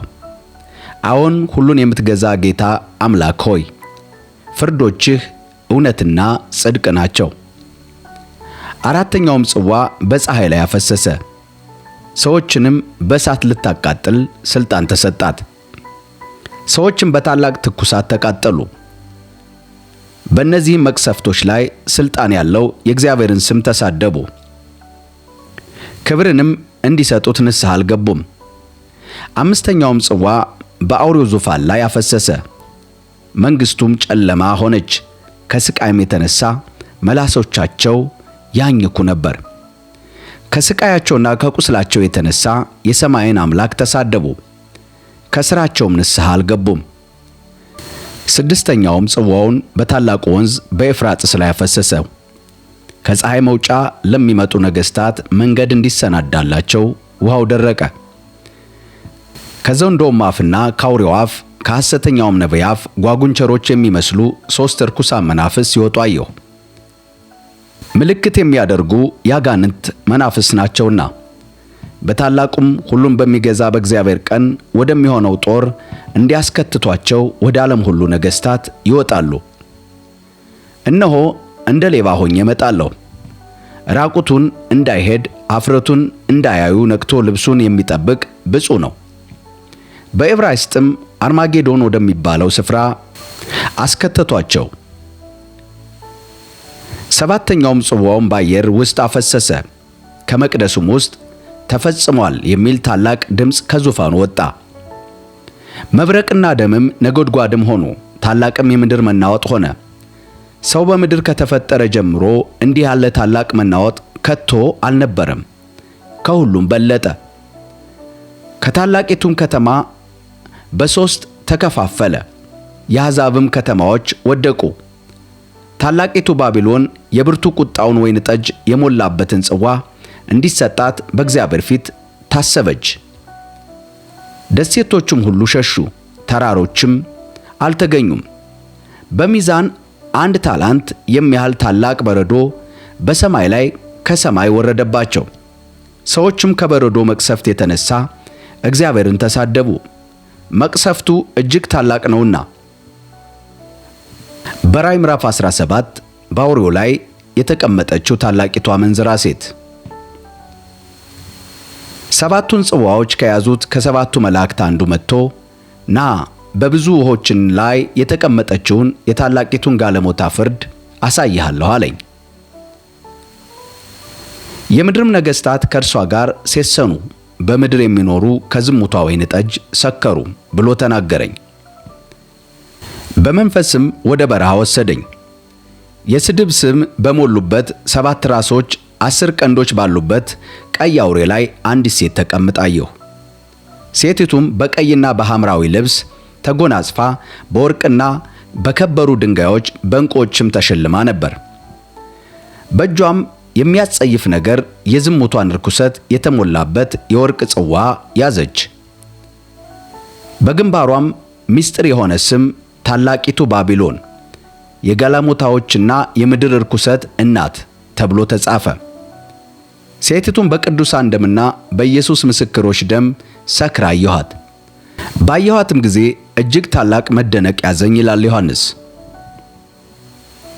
መልአኩም አለኝ፣ የምትደነቅ ስለምንድን ነው? የሴቲቱ ምስጢርና የሚሸከማትን 7 ራሶችና 10 ቀንዶች ያሉትን የአውሬውን ምስጢር እኔ እነግርሃለሁ አለኝ። ያየኸው አውሬ ቀደም ሲል ነበረ፣ አሁን ግን የለም። በኋላም ከጥልቁ ጉድጓድ ይወጣል፣ ወደ ጥልቁም ይሄዳል። ዓለም ከተፈጠረ ጀምሮ ስማቸው በሕይወት መጽሐፍ ተጽፎ ያልተገኘ የምድር ነዋሪዎች አውሬው ቀድሞ ነበረ፣ አሁን ግን የሌለ በኋላ የሚመጣ መሆኑን ሲያዩ ይደነቃሉ። ይህ ጥበብ ያለው አእምሮ ይጠይቃል። 7ቱ ራሶች ሴቲቱ የምትቀመጥባቸው 7 ተራሮች ናቸው። እነርሱም ደግሞ 7ቱ ነገሥታት ናቸው። 5ቱ ወድቀዋል፣ አንዱ አለ፣ ሌላውም ገና አልመጣም። ሲመጣ ግን ሊቆይ የሚገባው ለጥቂት ጊዜ ነው።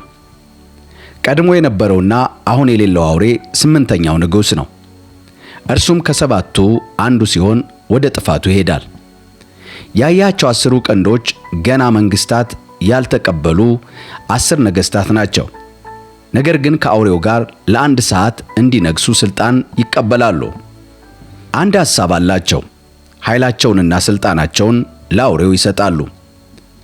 እነዚህ ከበጉ ጋር ይዋጋሉ፣ በጉ ግን ድል ይነሳቸዋል። ምክንያቱም እርሱ የጌቶች ጌታና የነገሥታት ንጉሥ ነው። ከእርሱ ጋር ያሉት የተፈጠሩ የተመረጡትና የታተሙትን አብረው ድል ይነሳሉ። አመንዝራይቱ ተቀምጣባቸው ያየሃቸው ውኆች ወገኖች፣ ብዙ ሕዝቦች፣ አሕዛቦች፣ በየቋንቋዎች ያሉ ናቸው አለኝ። አውሬውና ያየሃቸው 10ሩ ቀንዶች አመንዝራይቱን ይጠሏታል፣ ባዶዋንና ራቁቷን ያስቀሯታል። ሥጋዋን ይበላሉ፣ በእሳትም ያቃጥሏታል።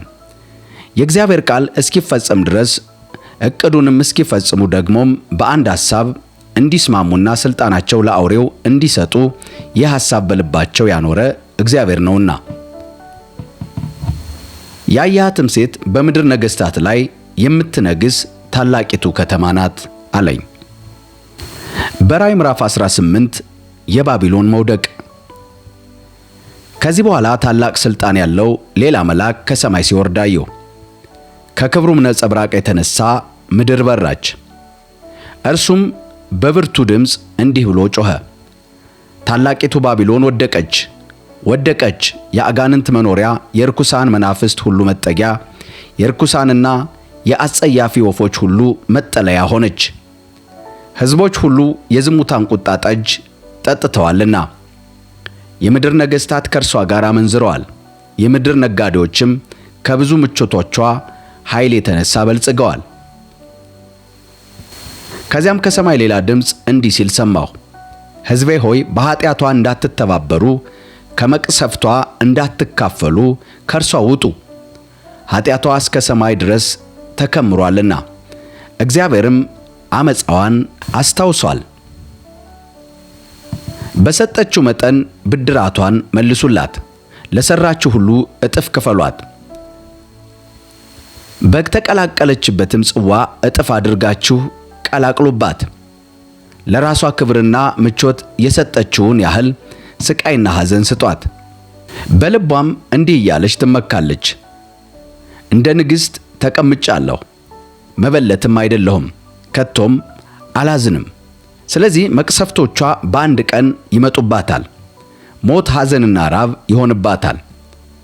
የሚፈርድባት ጌታ እግዚአብሔር ብርቱ ስለሆነ በሳት ትቃጠላለች። ከእርሷ ጋር ያመነዘሩትና በምቾት የኖሩ የምድር ነገሥታት እርሷ ስትቃጠል የሚወጣውን ጢስ ሲያዩ ስለ እርሷ ያለቅሳሉ፣ ያዝኑማል። ስቃይዋንም በመፍራት በሩቅ ቆመው እንዲህ ይላሉ፣ አንቺ ታላቂቱ ከተማ ወዮልሽ፣ ወዮልሽ! አንቺ ባቢሎን ብርቱይቱ ከተማ፣ ፍርድሽ በአንድ ሰዓት ውስጥ መጥቷል።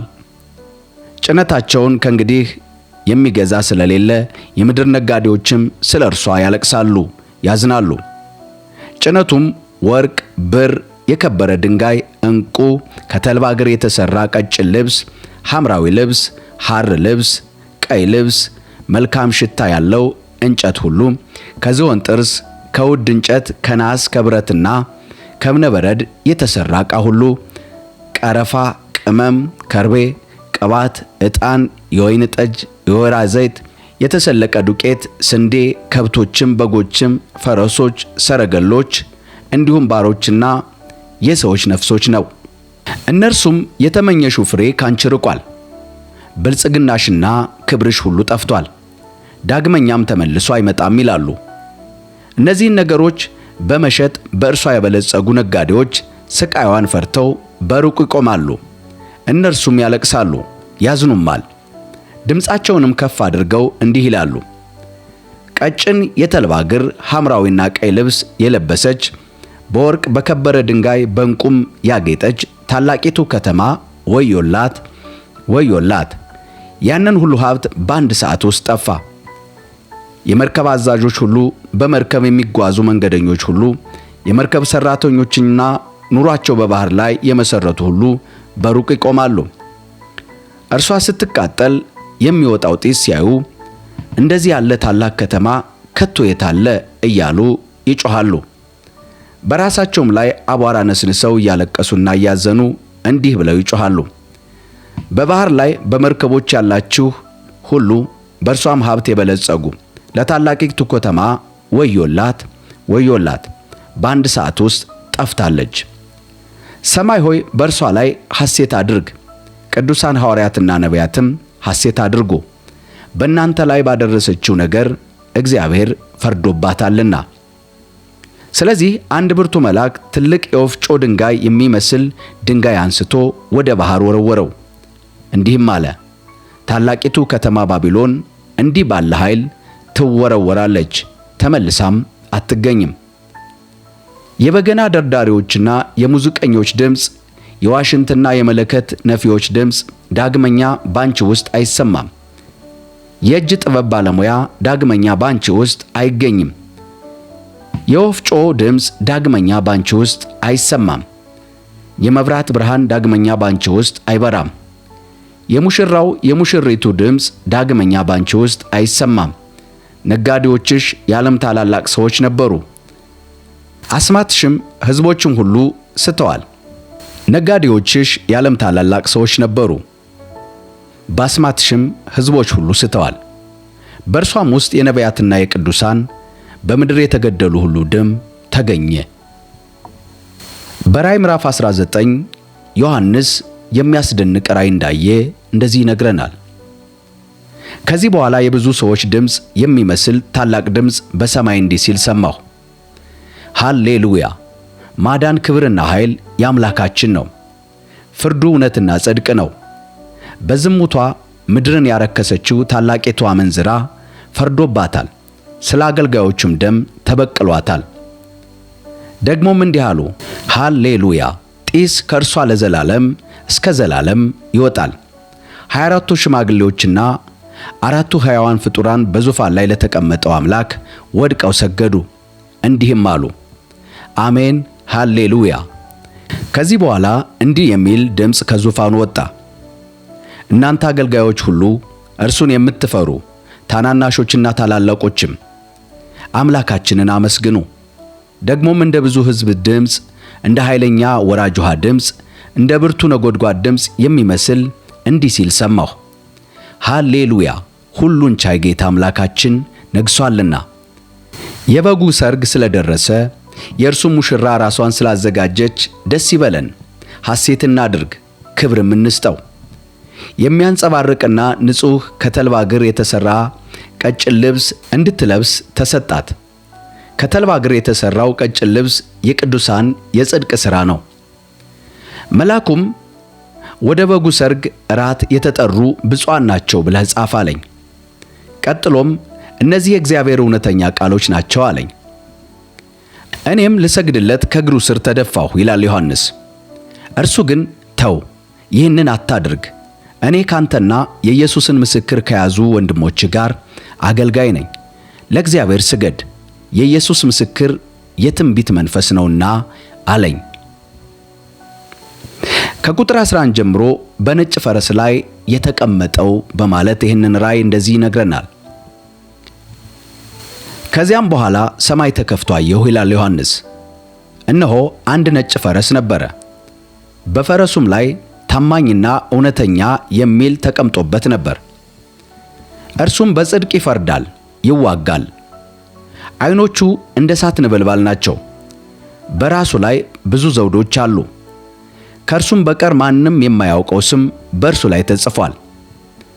እርሱ በደም የተነከረ ልብስ ለብሷል፣ ስሙም የእግዚአብሔር ቃል ነው።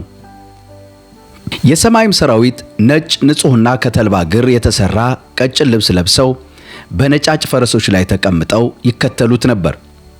ሕዝቦችን የሚመታበት ስለታም ሰይፍ ካፉ ወጣ፣ በብረት በትርም ይገዛቸዋል። እርሱም ሁሉን ቻይ የሆነውን የእግዚአብሔርን የብርቱ ቁጣ ወይን መጥመቂያ ይረግጣል። በልብሱና በጭኑ ላይ እንዲህ የሚል ስም ተጽፏል፣ የነገሥታት ንጉሥና የጌቶች ጌታ። ቀጥሎም አንድ መልአክ በሰማይ ውስጥ ቆሞ አየሁ። እርሱም በሰማይ መካከል ለሚበሩ ወፎች ሁሉ እንዲህ ሲል በታላቅ ድምፅ ጮኸ፣ ኑ ወደ ታላቁ የእግዚአብሔር እራት ተሰብሰቡ። የምትሰበሰቡትም የነገሥታትን ሥጋ፣ የጦር አዛዦችን ሥጋ፣ የብርቱ ሰዎችን ሥጋ፣ የፈረሶቹንና የፈረሰኞችን ሥጋ እንዲሁም የሰዎችን ሁሉ ይኸውም የጌቶችንና የባሮችን የታናናሽና የታላላቆችን ሥጋ እንድትበሉ ነው የሚል ድምፅ ሰማሁ። ከዚህ በኋላ አውሬው የምድር ነገሥታትና ሰራዊታቸው በፈረሱ ላይ ከተቀመጠውና ከሰራዊቱ ጋር ለመዋጋት ተሰብስበው አየሁ። ነገር ግን አውሬው ተያዘ፣ ከእርሱም ጋር በፊቱ ምልክትን ያደርግ የነበረው ሐሰተኛው ነቢይ ተያዘ። በእነዚህ ምልክቶችም የአውሬውን ምልክት የተቀበለውና ለምስሉ የሰገዱትን አሳተ። ሁለቱም በሕይወት እንዳሉ በዲን ወደሚቃጠለው የእሳት ባሕር ተጣሉ። የቀሩት ደግሞ በፈረሱ ላይ ከተቀመጠው አፍ በሚወጣው ስለታም ሰይፍ ተገደሉ። ወፎችም ሁሉ ከሥጋቸው በልተው ጠገቡ። በራእየ ዮሐንስ ምዕራፍ 20 የሺህ ዓመት መንግሥት። የጥልቁን መክፈቻና ጥልቅ ሰንሰለት በእጁ የያዘ መልአክ ከሰማይ ሲወርድ አየሁ። እርሱም የጥንቱን እባብ ዘንዶውን ማለትም ዲያብሎስን ወይም ሰይጣንን ይዞ 1000 ዓመት አሰረው። 1000 ዓመት እስከሚፈጸም ድረስ ከእንግዲህ ወዲህ ሕዝቦችን እንዳያስት ወደ ጥልቁ ጣለው፣ ዘጋውም፣ በእርሱም ላይ ማኅተም አደረገበት። ከዚያ በኋላ ለጥቂት ጊዜ ሊፈታ ይገባዋል። ቀጥሎም ዙፋኖችን አየሁ። በዙፋኖቹም ላይ ለመፍረድ ሥልጣን የተሰጣቸው ሰዎች ተቀምጠው ነበር። ደግሞም ስለ ኢየሱስ ምስክርና ስለ እግዚአብሔር ቃል የተሰየፉትን ሰዎች ነፍሶች አየሁ። እነርሱ ለአውሬውም ወይም ለእርሱ ምስል አልሰገዱም፣ በግንባራቸውም ወይም በእጃቸው ላይ የአውሬውን ምልክት አልተቀበሉም። እነርሱም ከሞት ተነስተው ከክርስቶስ ጋር 1000 ዓመት ነገሱ። የቀሩት ሙታን ግን 1000 ዓመት እስከሚፈጸም ድረስ ከሞት አልተነሱም። ይህ የመጀመሪያው ትንሣኤ ነው። በመጀመሪያው ትንሣኤ ተካፋይ የሚሆን ብፁዓንና ቅዱሳን ናቸው። ሁለተኛው ሞት በእነርሱ ላይ ሥልጣን የለውም። ነገር ግን የእግዚአብሔርና የክርስቶስ ካህናት ይሆናሉ፣ ከእርሱም ጋር 1000 ዓመት ይነግሣሉ። ከቁጥር 7 ጀምሮ የሰይጣን መጨረሻ ዕጣ። 1000 ዓመት ሲፈጸም ሰይጣን ከስራቱ ይፈታል። በአራቱም የምድር ማዕዘናት ያሉትን ሕዝቦች ጎግንና ማጎግን እያሳተ ለጦርነት ሊያሰልፋቸው ይወጣል። ቁጥራቸው በባህር ዳር እንዳለ አሸዋ ነው። እነርሱም ወደ ምድር ሁሉ መጥተው የቅዱሳንን ሰፈር የተወደደችውንም ከተማ ከበቡ። ነገር ግን እሳት ከሰማይ ወርዶ በላቸው። ያሳታቸውም ዲያብሎስም አውሬውና ሐሰተኛው ነቢይ ወዳሉበት ወደ እሳቱ ወደ ዲኑ ባህር ተጣሉ። እነርሱም ቀንና ሌሊት እስከ ዘላለም ይሰቃያሉ። ከዚህ በኋላ ታላቅ ነጭ ዙፋንና በእርሱ ላይ የተቀመጠውን አየሁ። ምድርና ሰማይ ከፊቱ ሸሹ፣ ስፍራም አልተገኘላቸውም። ሙታንን ታላላቆችንና ታናናሾችን በዙፋኑ ፊት ቆመው አየሁ። መጻሕፍትም ተከፈቱ። ሌላም መጽሐፍ እርሱም የሕይወት መጽሐፍ ተከፈተ። ሙታንም በሕይወት ተጽፎ በተገኘው መሠረት እንደ ሥራቸው መጠን ተፈረደባቸው። ባሕርም በውስጡም የነበሩ ሙታን ሰጡ። ሞትና ሲኦል በእነርሱ ውስጥ የነበሩትን ሙታን ሰጡ። እያንዳንዱም እንደ ሥራው መጠን ተፈረደበት። ከዛም በኋላ ሞትና ሲኦል ወደ እሳት ባሕር ተጣሉ። የእሳቱ ባሕር ሁለተኛው ሞት ነው። ስሙ በሕይወት መዝገብ ተጽፎ ያልተገኘ ሁሉ ወደ እሳት ባሕር ተጣለ። በራእየ ዮሐንስ ምዕራፍ 21 ላይ አዲሲቱ ኢየሩሳሌም። ከዚህ በኋላ አዲስ ሰማይና አዲስ ምድር አየሁ ይላል ዮሐንስ። የመጀመሪያው ሰማይና የመጀመሪያይቱ ምድር አልፈዋልና ባሕርም ከእንግዲህ ወዲህ አይኖርም። ቅድስቲቱ ከተማ አዲሲቱ ኢየሩሳሌም ለባሏ እንደተሞሸረች ሙሽራ ተዘጋጅታ ከሰማይ ከእግዚአብሔር ዘንድ ስትወርድ አየሁ። ደግሞም እንዲህ የሚል ታላቅ ድምፅ ከዙፋን ሲወጣ ሰማሁ። እነሆ የእግዚአብሔር ማደሪያ በሰዎች መካከል ነው። እርሱ ከእነርሱ ጋር ይኖራል፣ እነርሱም ሕዝቡ ይሆናሉ። እግዚአብሔር ራሱም ከእነርሱ ጋር ይኖራል፣ አምላካቸውም ይሆናል የሚል። እንባን ሁሉ ከዓይናቸው ያብሳል። ከእንግዲህ ወዲህ ሞት ወይም ሐዘን ወይም ለቅሶ ወይም ሥቃይ አይኖርም፣ የቀድሞው ሥርዓት አልፏልና። በዙፋኑ ላይ የተቀመጠውም እነሆ እኔ ሁሉን ነገር አዲስ አደርጋለሁ አለ። ደግሞም ይህ ቃል የታመነና እውነተኛ ስለሆነ ጻፍ አለኝ። እንዲህም አለኝ፣ ተፈጸመ። አልፋና ኦሜጋ የመጀመሪያውና የመጨረሻው እኔ ነኝ። ለተጠማ ከሕይወት ውሃ ምንጭ ያለ ዋጋ እሰጠዋለሁ። ድል የሚነሣ ይህንን ሁሉ ይወርሳል። እኔም አምላክ እሆነዋለሁ፣ እርሱም ልጅ ይሆነኛል። ነገር ግን ፈሪዎች፣ የማያምኑ ርኩሶች፣ ነፍሰ ገዳዮች፣ አመንዘሮች፣ አስማተኞች፣ ጣዖት አምላኪዎች፣ ውሸተኞች ሁሉ ዕጣ ፈንታቸው በዲንና በእሳት ባሕር ውስጥ መጣል ይሆናል። ይኸውም ሁለተኛው ሞት ነው።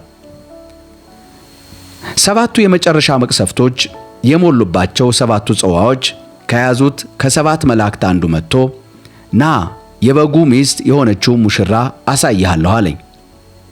በመንፈስም ወደ አንድ ትልቅ ረዥም ተራራ ወስዶኝ ቅድስቲቱ ከተማ ኢየሩሳሌም ከሰማይ ከእግዚአብሔር ዘንድ ስትወርድ አሳየኝ። እርሷም በእግዚአብሔር ክብር ታበራ ነበር። የብርሃኗም ድምቀት እጅግ እንደ ከበረ ድንጋይ እንደ ኢያሰጲድ እንደ መስተዋትም የጠራ ነበር። 12 በሮች የነበሩት ትልቅና ረዥም ቅጥር ነበራት። በበሮቹም ላይ 12 መላእክት ቆመውና የ12ቱም የእስራኤል ነገዶች ስም ተጽፎ ነበር። በምስራቅ 3 በሮች፣ በሰሜን 3 በሮች፣ በደቡብ 3 በሮች፣ በምዕራብ 3 በሮች ነበሩ። የከተማይቱም ቅጥር 12 መሠረቶች ነበሩት። በእነርሱም ላይ የ12ቱ የበጉ ሐዋርያት ስሞች ተጽፈው ነበር። ከኔ ጋር ይነጋገር የነበረው መልአክ የከተማይቱን በሮች ቅጥር የሚለካበት የወርቅ ዘንግ ነበረው።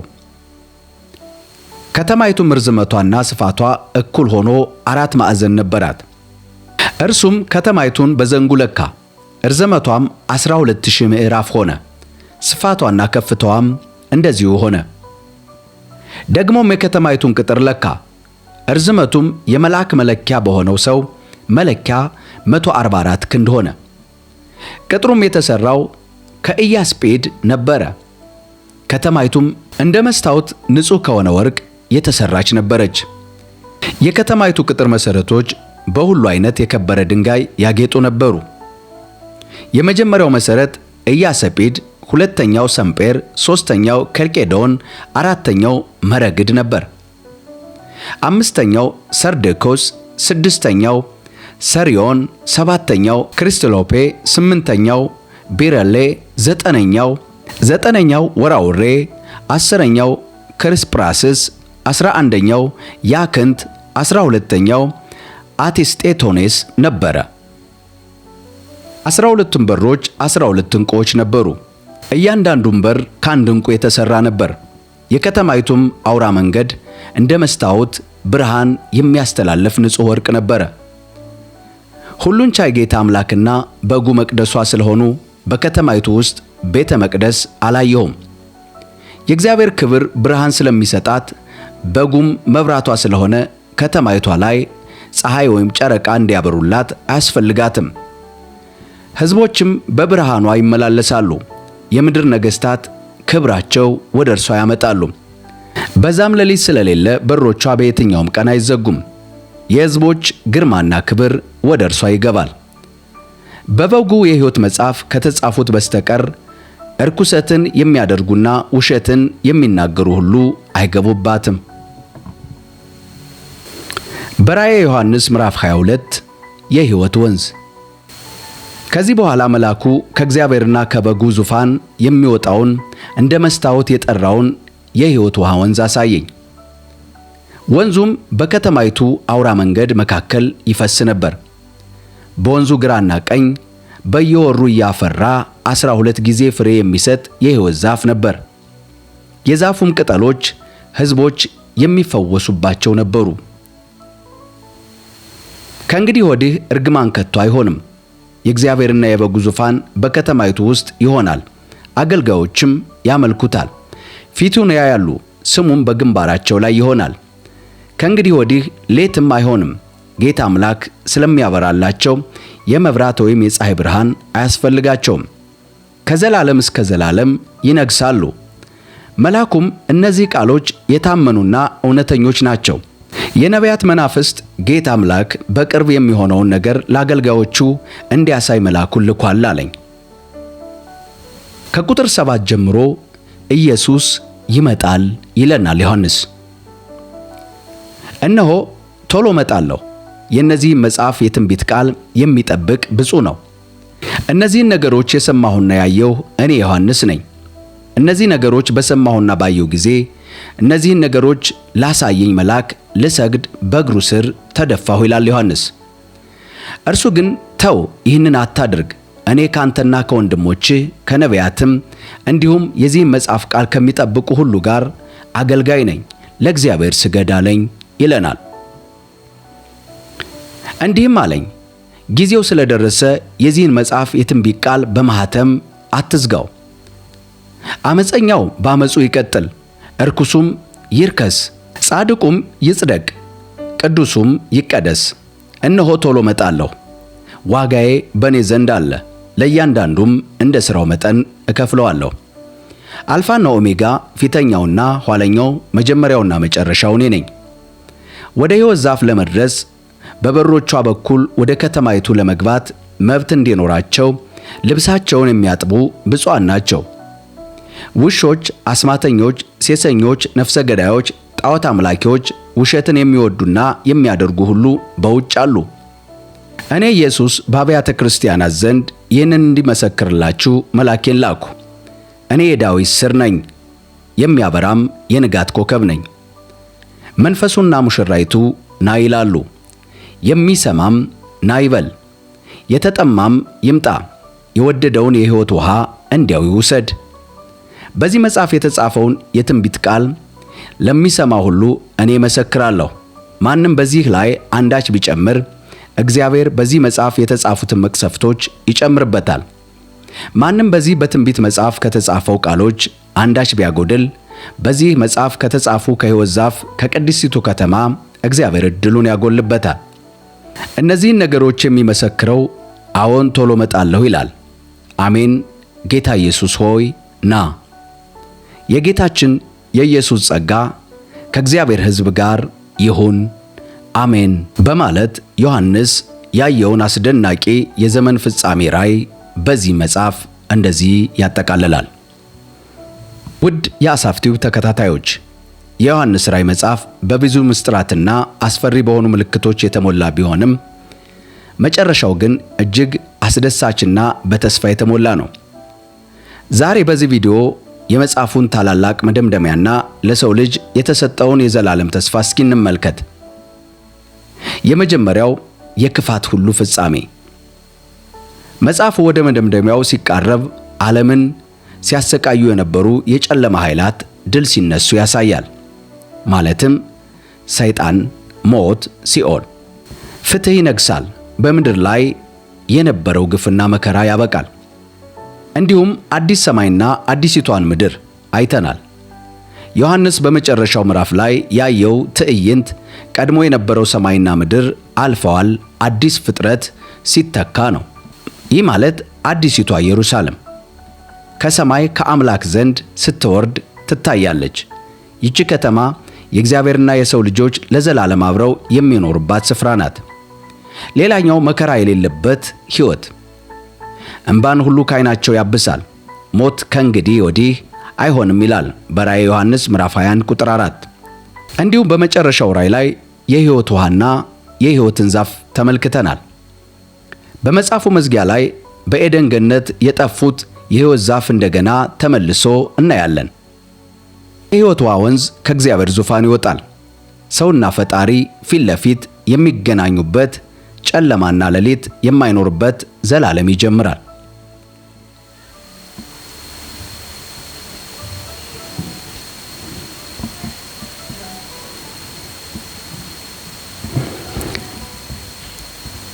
ተወዳጆች፣ የዮሐንስ ራእይ መጽሐፍ መደምደሚያው አሜን ጌታ ኢየሱስ ሆይ